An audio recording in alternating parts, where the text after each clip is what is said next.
ভুলতে না পারলে দ্বিতীয়বার সম্পর্কে জড়াবেন না। কারো খুব কাছে যাবেন না, স্পর্শ নেবেন না। একটা মানুষের থেকে বেরোতে আদতেই আমাদের অনেকটা সময় লেগে যায়।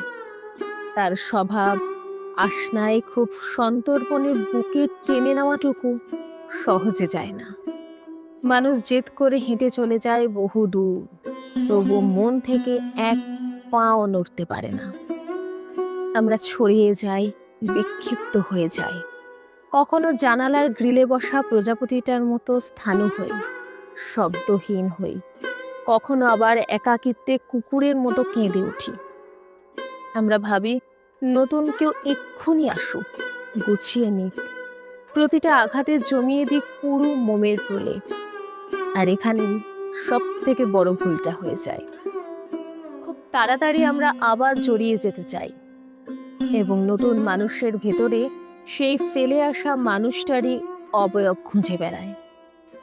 তার চুমু খাওয়ার ধরন, রাগ ভাঙানোর টোটকা, স্নানের পর পাখার নিচে বসলে ঠান্ডা লেগে যাওয়ার নিষেধটুকু শুনতে চাই একইভাবে, একই আবহে।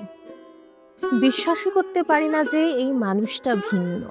তার গন্ধ, পরশ, ফুল পেলে নরম হয়ে যাওয়াগুলো আগের মতো নয়, আর সেটাই খুব স্বাভাবিক।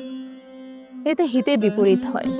নতুন মানুষটাকে কোনো কারণ ছাড়াই অক্লেশে ভেঙে ফেলি, যেটার আন্দাজটুকুও থাকে না আমাদের। তার হৃদয় জুড়ে তখন প্লাবন, মনের তরণীর হঠাৎ নৌকাডুবি। তাই সম্পূর্ণ ভুলতে না পারলে কোথাও যাবেন না।